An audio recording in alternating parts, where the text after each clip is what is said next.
En 1974, un fotógrafo llamado Daniel Ortega visitó San Julián de las Sombras, un pueblo olvidado en las montañas de Durango, México.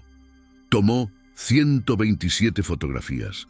En 2024, 50 años después, esas mismas fotografías fueron encontradas en un archivo municipal abandonado. Y cuando los habitantes actuales las vieron, no pudieron respirar, porque en esas imágenes aparecían ellos mismos, las mismas caras, los mismos cuerpos, sin una sola arruga más, sin un solo cambio, como si el tiempo nunca hubiera pasado por San Julián de las Sombras. Daniel Ortega tenía 32 años cuando llegó al pueblo en marzo de 1974. Era un documentalista que trabajaba para el Instituto Nacional de Antropología, enviado a registrar comunidades rurales antes de que la modernización las transformara para siempre. San Julián de las Sombras parecía el lugar perfecto para su proyecto, aislado, tradicional, con apenas 300 habitantes que vivían como sus abuelos lo habían hecho un siglo atrás. El pueblo estaba rodeado de bosques de pinos tan densos que la luz del sol apenas tocaba las calles empedradas durante el invierno. De ahí su nombre. Las sombras eran eternas. Daniel llegó en un jeep prestado, cargando 3 maletas con equipamiento fotográfico y provisiones para 2 semanas. El presidente municipal, un hombre de apellido Vargas, lo recibió con cortesía fría. Le asignó una habitación en la única posada del pueblo, un edificio de adobe con vigas de madera que crujían por las noches. Durante los primeros 3 días, Daniel recorrió San Julián con su cámara Nikon colgando del cuello, fotografiando todo. La iglesia de San Julián Mártir con su campanario inclinado, las casas de techos de teja roja, los corrales donde las gallinas picoteaban entre piedras milenarias y, sobre todo, a la gente. Fotografió a don Esteban, el herrero de 60 años que trabajaba en su taller desde los 15. Fotografió a Mariana Solís, la maestra de la escuela rural, una mujer de 38 años con el cabello negro recogido en un moño impecable. Fotografió a los hermanos Aguirre, gemelos de 45 años que administraban la tienda de abarrotes. Fotografió a padre Ignacio, el sacerdote de 52 años que celebraba misa cada domingo en una iglesia que olía a incienso y humedad. Fotografió a Lucía Mendoza, la partera de 40 años que había traído al mundo a casi todos los niños del pueblo en las últimas 2 décadas. Y fotografió a muchos otros. Cada fotografía estaba fechada con meticulosidad en el reverso. Daniel anotaba no solo el día, sino también la hora y el nombre completo de cada persona retratada. Era un hombre obsesivo con los detalles, un profesional que sabía que esas imágenes tendrían valor histórico. Lo que Daniel no sabía era que estaba documentando algo que desafiaría toda lógica. El 18 de marzo de 1974, después de 14 días en San Julián de las Sombras, Daniel Ortega empacó su equipo y se marchó. Prometió regresar con copias de las fotografías para el pueblo. Nunca regresó. Su jeep fue encontrado 3 semanas después en una carretera secundaria a 120 kilómetros del pueblo, abandonado, con las llaves puestas y el tanque de gasolina lleno. Daniel Ortega desapareció sin dejar rastro. Las autoridades buscaron durante meses. Su familia ofreció recompensas, pero Daniel se había evaporado como el vapor en las mañanas frías de la sierra. Solo quedaron sus fotografías archivadas en una caja de metal en el sótano del Palacio Municipal de un pueblo cercano, olvidadas durante medio siglo. Y ahora, en abril de 2024, esa caja había sido encontrada. Un trabajador municipal llamado Rodrigo Salinas la descubrió mientras limpiaba un archivo que sería demolido para construir un estacionamiento. Dentro había 127 fotografías en blanco y negro, perfectamente conservadas, cada una con anotaciones detalladas. Rodrigo, curioso, comenzó a mirarlas, y entonces vio algo que le heló la sangre. Una de las fotografías mostraba a un hombre frente a una herrería. El nombre en el reverso decía Esteban Mora Herrero, 60 años, 12 de marzo de 1974. Rodrigo conocía a un herrero llamado Esteban Mora. Vivía en San Julián de las Sombras, a solo 30 kilómetros de allí. Rodrigo condujo hasta San Julián esa misma tarde. Encontró la herrería en el mismo lugar que mostraba la fotografía. Y allí, trabajando entre chispas y martillazos, estaba Esteban Mora, el mismo hombre de la fotografía, con la misma cara, la misma complexión, los mismos ojos grises, los mismos callos en las manos, como si 50 años no hubieran pasado. Rodrigo le mostró la fotografía. Esteban la miró en silencio durante varios minutos. Sus manos temblaban.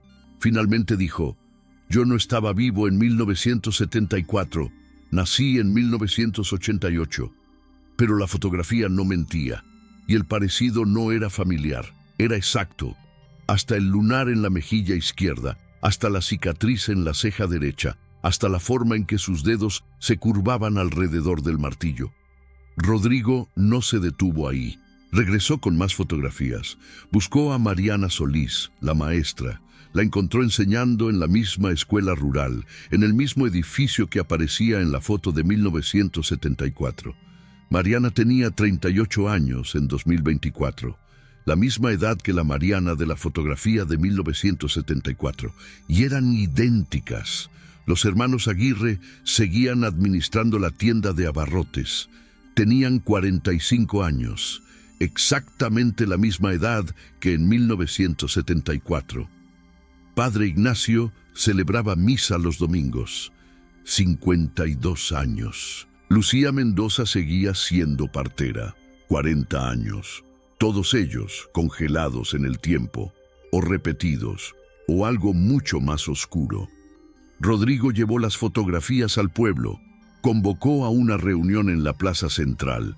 Más de 100 personas se reunieron bajo el sol de la tarde. Cuando Rodrigo mostró las imágenes, el silencio fue absoluto. Las personas se miraban entre sí, buscando respuestas en rostros que de repente parecían extraños. ¿Quiénes eran realmente? ¿Por qué aparecían en fotografías de medio siglo atrás sin haber envejecido un solo día? Si quieres saber qué secreto guarda San Julián de las Sombras, suscríbete a Ecos del Silencio. Porque lo que descubrimos después de esta reunión va a cambiar todo lo que crees saber sobre el tiempo, la memoria y la identidad. El presidente municipal, un hombre llamado Héctor Vargas, tomó la palabra. Su voz era tranquila, pero había algo forzado en su calma. Dijo que aquello debía ser una coincidencia, que las personas en las fotografías eran los abuelos o padres de los habitantes actuales, que el parecido familiar podía ser sorprendente. Pero Rodrigo no era tonto. Sacó más fotografías. Una mostraba la plaza del pueblo en 1974. En ella aparecían varias personas. Esteban junto al kiosco, Mariana sentada en una banca, los hermanos Aguirre caminando por la calle principal. Y en el fondo, apenas visible, un joven de unos 25 años. El nombre en el reverso decía Héctor Vargas, hijo del presidente municipal, 25 años. Rodrigo levantó la fotografía y preguntó: «¿Cuántos años tienes tú, Héctor?». Héctor Vargas palideció. 25, susurró. La multitud comenzó a murmurar. Algunas personas lloraban, otras reían nerviosamente. Había quienes negaban con la cabeza, como si pudieran borrar la realidad con un gesto. Pero las fotografías estaban ahí. 127 pruebas de que algo imposible había ocurrido en San Julián de las Sombras, algo que desafiaba las leyes del tiempo. San Julián de las Sombras había sido fundado en 1847 por mineros que buscaban plata en las montañas de Durango. Durante décadas fue un pueblo próspero, con vetas ricas y familias que construyeron casas de piedra con balcones de hierro forjado. Pero en 1920 las minas se agotaron. Los empresarios se marcharon. Solo quedaron aquellos que no tenían a dónde ir. Campesinos, artesanos, familias que habían echado raíces tan profundas que arrancarlas significaba morir. El pueblo se contrajo, se volvió hacia adentro, se convirtió en un lugar donde el tiempo parecía moverse más lento que en el resto del mundo. Para 1974, San Julián de las Sombras era un anacronismo. No había luz eléctrica hasta 1968. El teléfono más cercano estaba a 30 kilómetros. Las carreteras eran de terracería, intransitables durante la temporada de lluvias. Los habitantes vivían de la agricultura de subsistencia, de algunos animales, de pequeños oficios. Había un herrero, una partera, un sacerdote, una maestra, un par de comerciantes. La vida transcurría en ciclos predecibles: siembra, cosecha, misa dominical, bautizos, bodas, funerales. Cuando Daniel Ortega llegó en marzo de 1974, el pueblo estaba experimentando un invierno especialmente frío. Las sombras de los pinos cubrían las calles desde las 3 de la tarde. Las noches eran largas y silenciosas. Daniel se alojó en la posada de la viuda Torres, una mujer de 70 años que cocinaba frijoles y tortillas en un comal de barro. Desde su ventana, Daniel podía ver la plaza central, un kiosco de hierro oxidado, bancas de concreto, un monumento a los fundadores del pueblo cubierto de musgo. Los primeros días, Daniel se dedicó a ganar la confianza de los habitantes. Era un hombre amable, de sonrisa fácil, que sabía escuchar. Le gustaba sentarse en la plaza por las tardes, cuando las mujeres salían a comprar pan en la tienda de los Aguirre y los hombres regresaban de los campos. Hacía preguntas sencillas. ¿Cómo era la vida en el pueblo? ¿Cuánto tiempo llevaban viviendo ahí? ¿Qué tradiciones conservaban? La gente respondía con cautela al principio, pero pronto se acostumbraron a él. Esteban Mora, el herrero, fue uno de los primeros en abrirse. Era un hombre robusto, de manos enormes y voz grave. Le contó a Daniel que había aprendido el oficio de su padre, que su abuelo también había sido herrero, que la fragua en la que trabajaba tenía más de 100 años. Esteban hablaba del metal como si fuera un ser vivo. Había que conocer sus humores, respetar su temperatura, escuchar el sonido que hacía al ser golpeado. Daniel lo fotografió en 3 ocasiones, trabajando en la fragua, afilando un machete, sentado en la puerta de su taller, fumando un cigarro. Mariana Solís, la maestra, era más reservada. Había llegado al pueblo 10 años atrás, enviada por la Secretaría de Educación. Era originaria de Zacatecas, de una familia de maestros. Le gustaba leer, tenía una pequeña biblioteca en su casa con libros de pedagogía y novelas.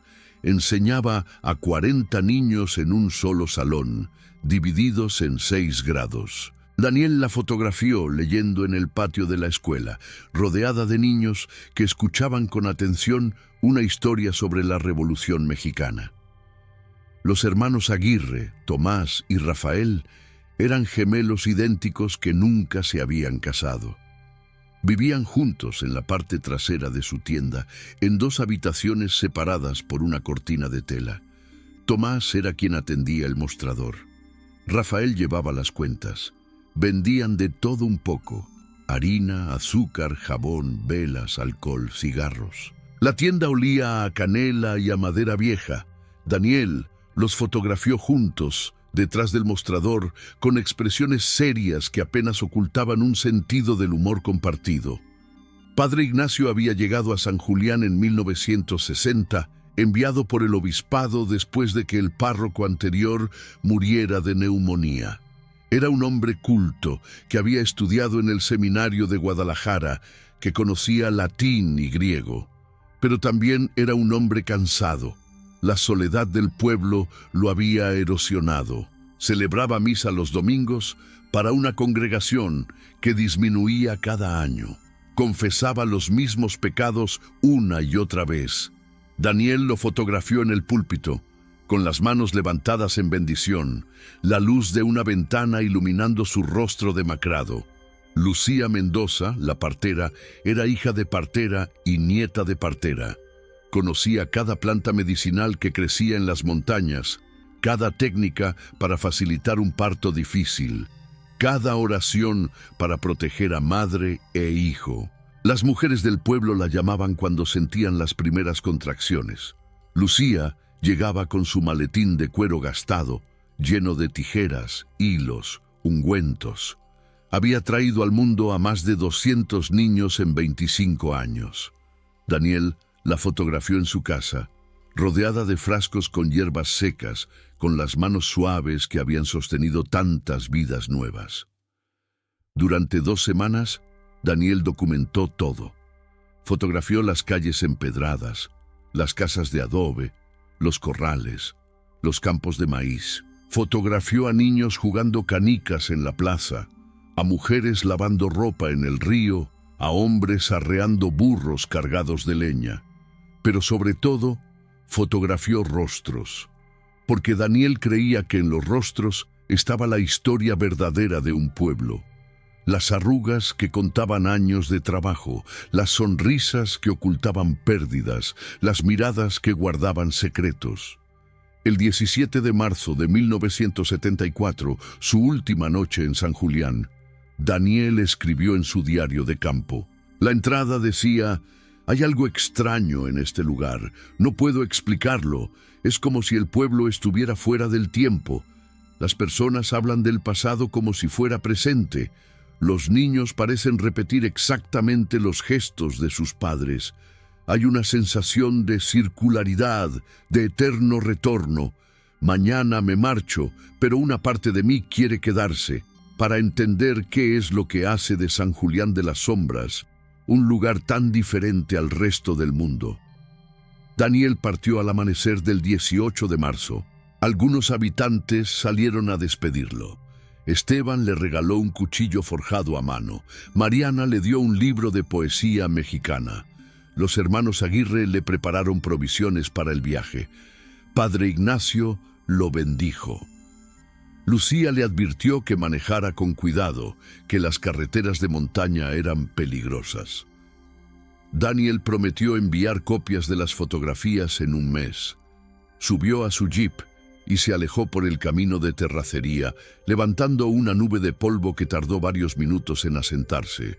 3 semanas después, el jeep fue encontrado abandonado. Las maletas de Daniel estaban en el asiento trasero, intactas. Su cámara Nikon estaba en el tablero. Su billetera, con dinero y documentos, estaba en la guantera. No había señales de violencia, de accidente, de lucha. Daniel simplemente había desaparecido. La policía interrogó a los habitantes de San Julián. Todos dijeron lo mismo. Daniel se había marchado el 18 de marzo por la mañana. Parecía estar bien. No mencionó problemas, amenazas, miedo. No hubo nada inusual en su partida. La investigación se cerró 6 meses después sin resultados.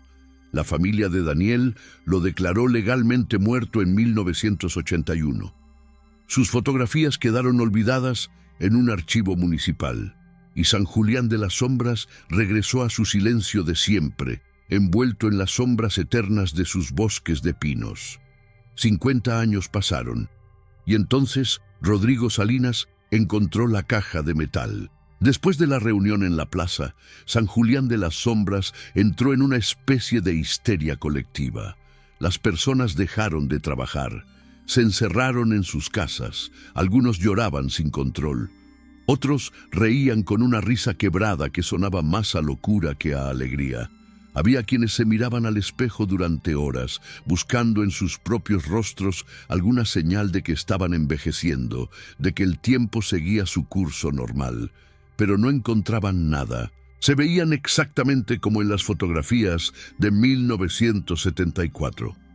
Rodrigo Salinas, el trabajador municipal que había encontrado las fotografías, se instaló en la posada del pueblo, la misma donde Daniel Ortega se había alojado 50 años atrás. Ahora la administraba una mujer llamada Teresa Torres. Cuando Rodrigo le preguntó su edad, Teresa respondió: 72 años. Rodrigo buscó entre las fotografías y encontró una. En el reverso decía: Teresa Torres, dueña de la posada, 72 años, 10 de marzo de 1974. La fotografía mostraba a una mujer idéntica a la que estaba frente a él. Rodrigo comenzó a hacer preguntas. Entrevistó a decenas de personas. Todos tenían la misma historia imposible. Recordaban haber nacido en las décadas de 1980, 1990, incluso 2000. Tenían actas de nacimiento, documentos oficiales, memorias de infancia.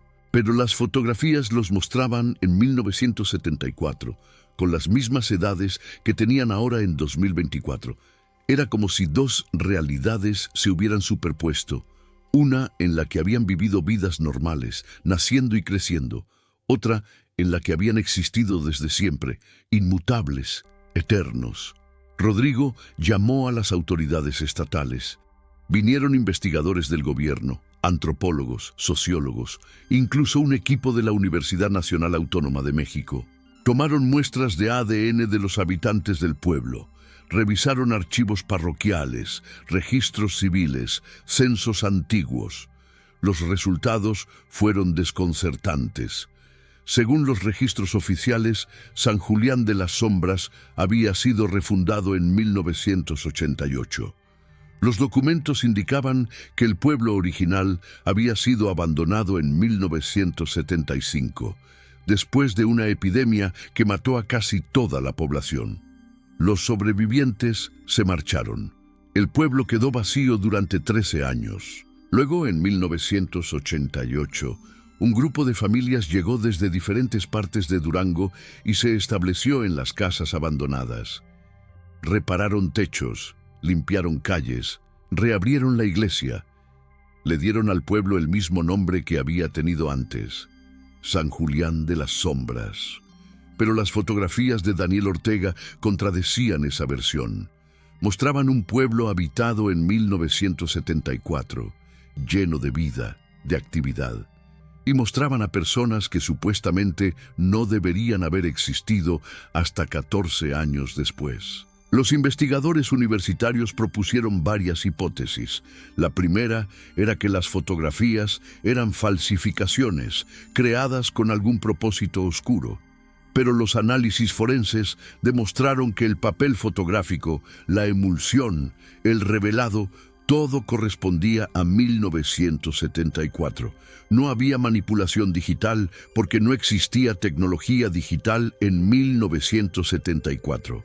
Las fotografías eran auténticas. La segunda hipótesis era que los habitantes actuales del pueblo eran descendientes exactos de las personas fotografiadas en 1974, que el parecido se debía a una extraordinaria similitud genética.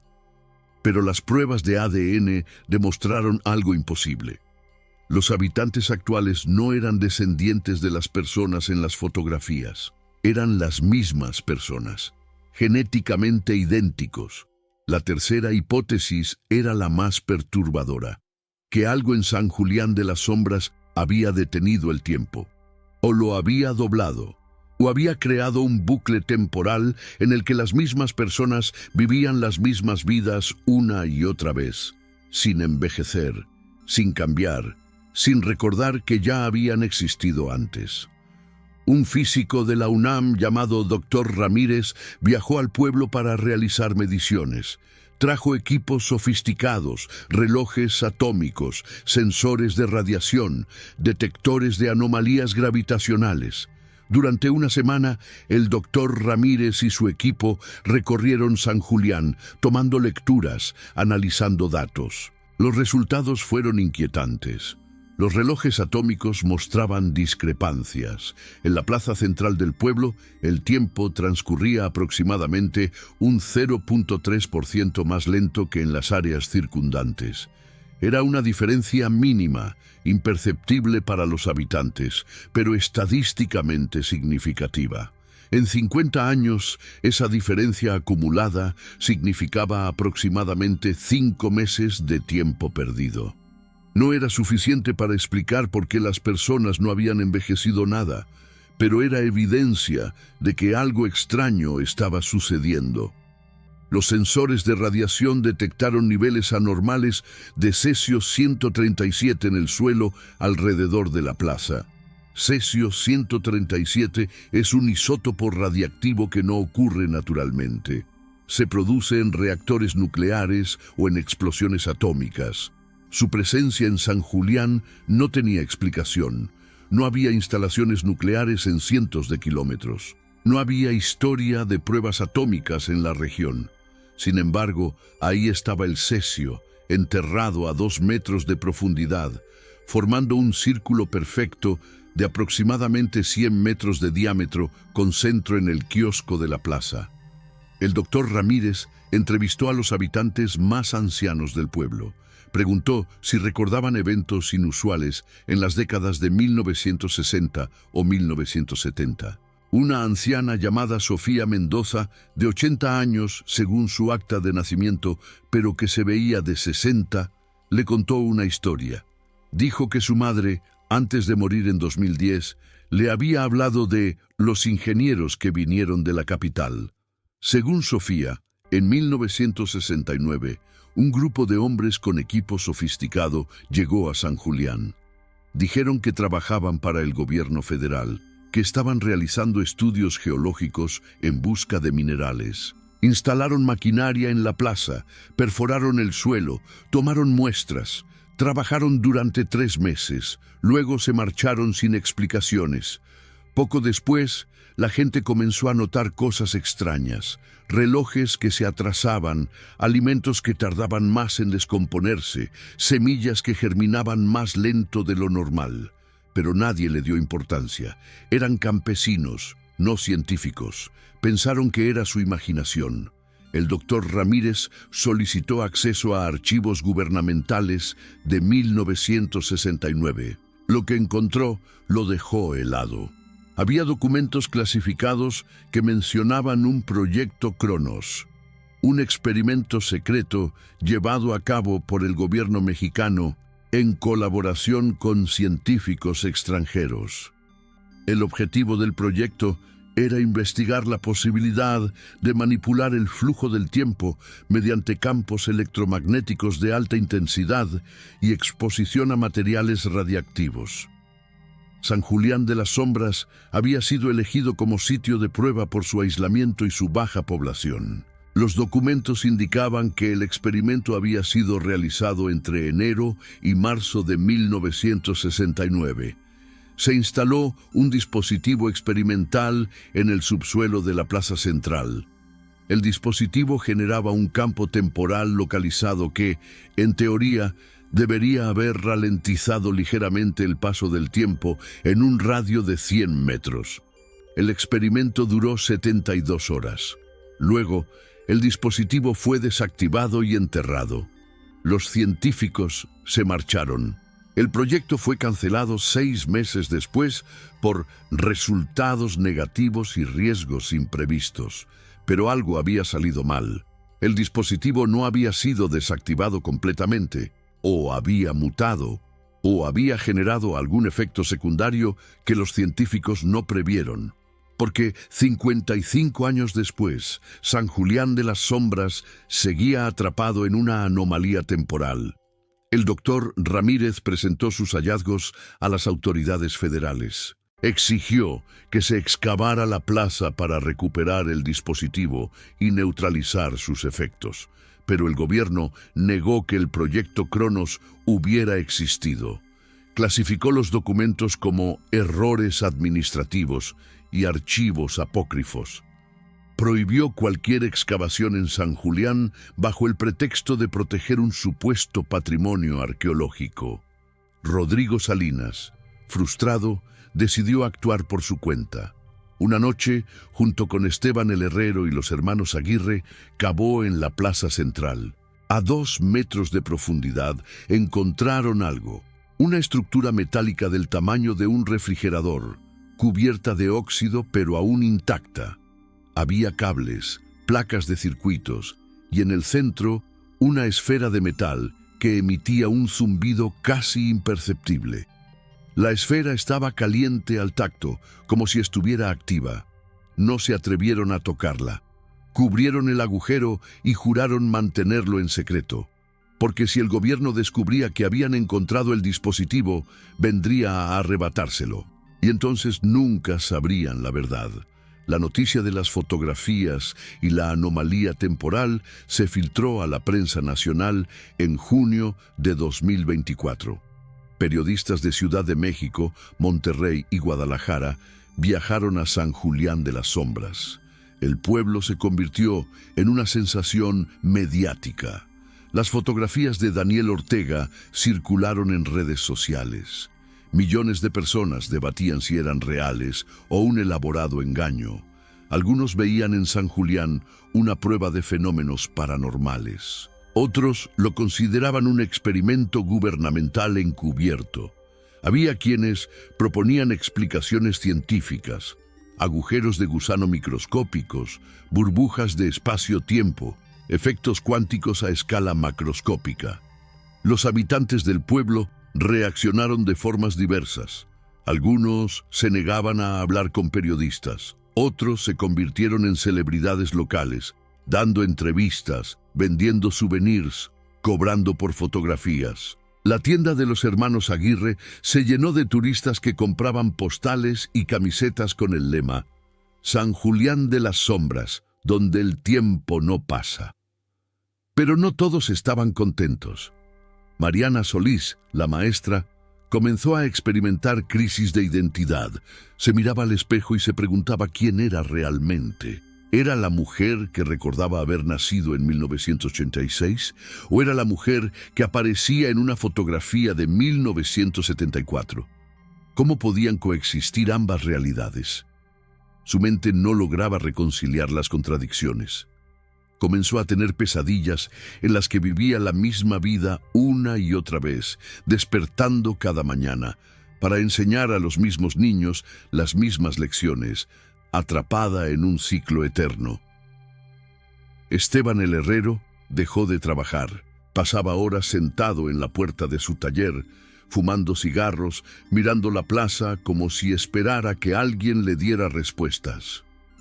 Le confió a Rodrigo que tenía recuerdos fragmentados de otra vida. Imágenes borrosas de sí mismo trabajando en la misma fragua en décadas anteriores. Sensaciones de déjà vu tan intensas que le provocaban náuseas.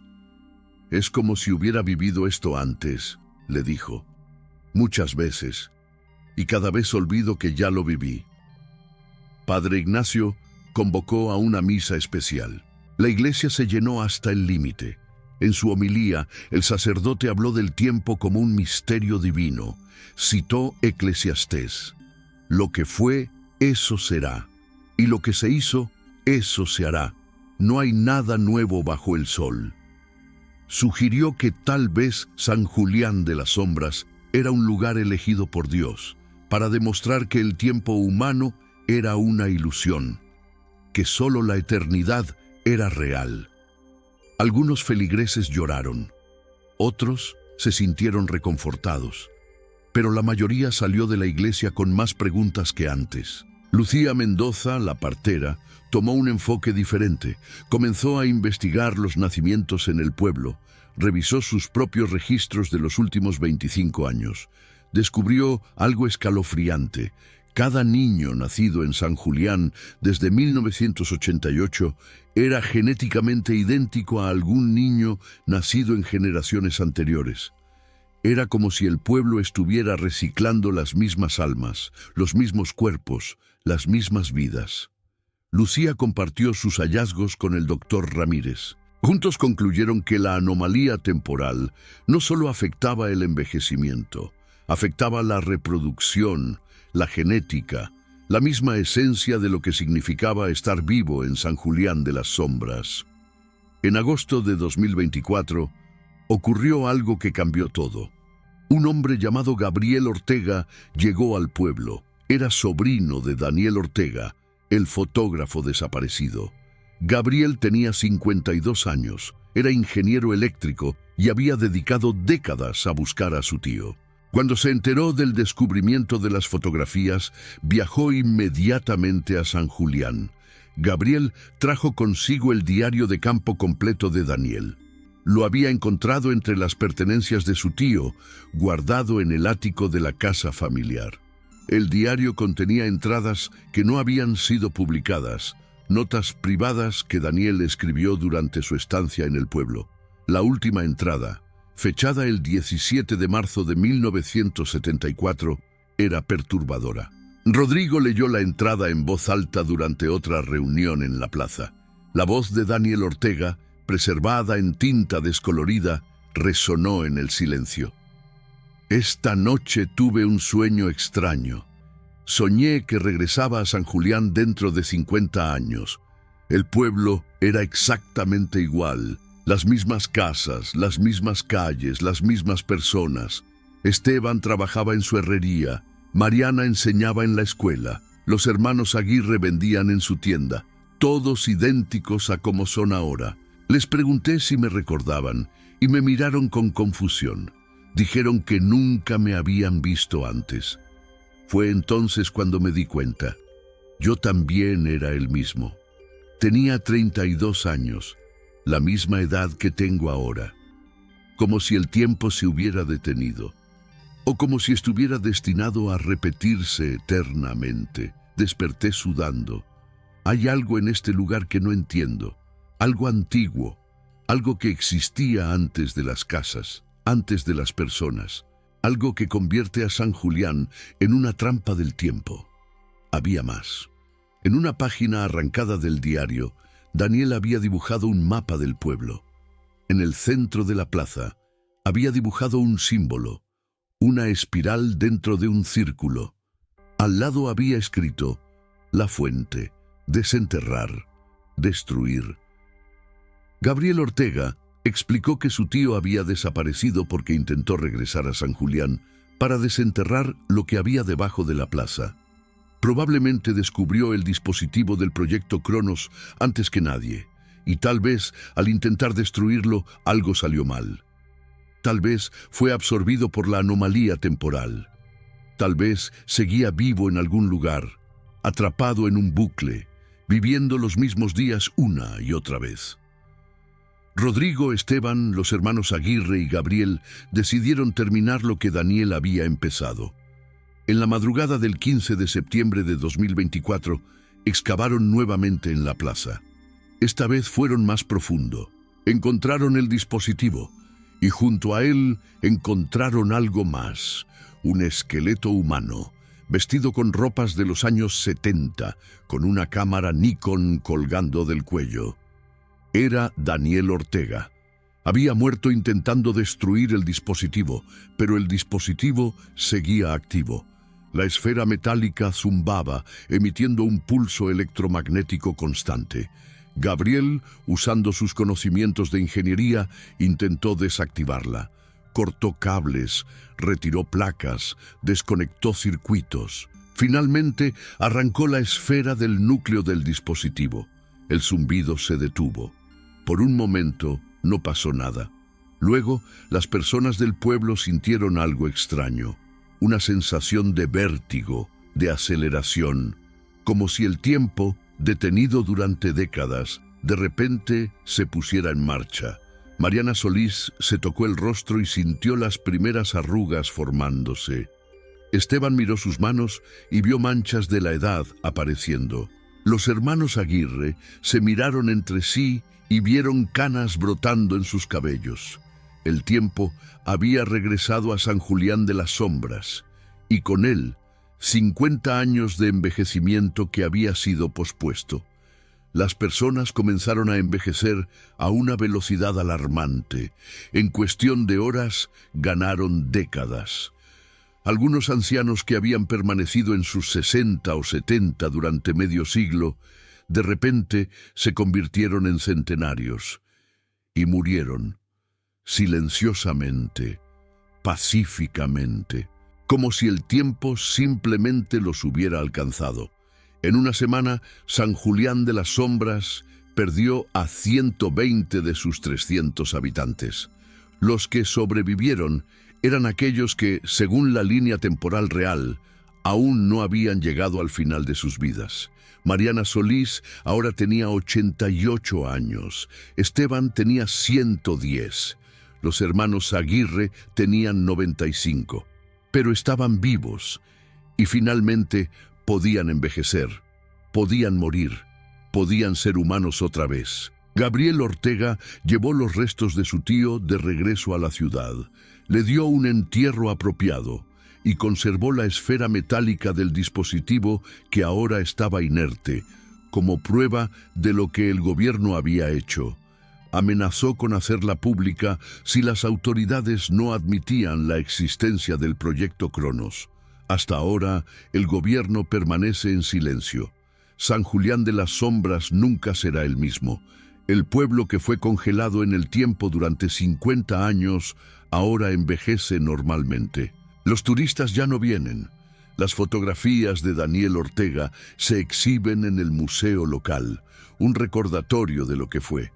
Y cada noche, cuando las sombras de los pinos cubren las calles, los habitantes ancianos se reúnen en la plaza y se preguntan: ¿realmente vivieron esas décadas perdidas?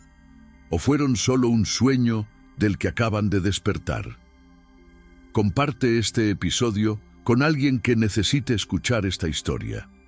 Y si quieres más misterios como este, suscríbete a Ecos del Silencio. Porque hay lugares en este mundo donde el tiempo no funciona como debería. Lugares donde el pasado y el presente se entrelazan. Y San Julián de las Sombras es solo el comienzo. ¿Crees que el tiempo puede ser manipulado? ¿O que hay fuerzas más allá de nuestra comprensión que controlan nuestras vidas? Déjanos tu opinión. Porque en Ecos del Silencio, la verdad siempre encuentra la forma de salir a la luz. Aunque tarde 50 años.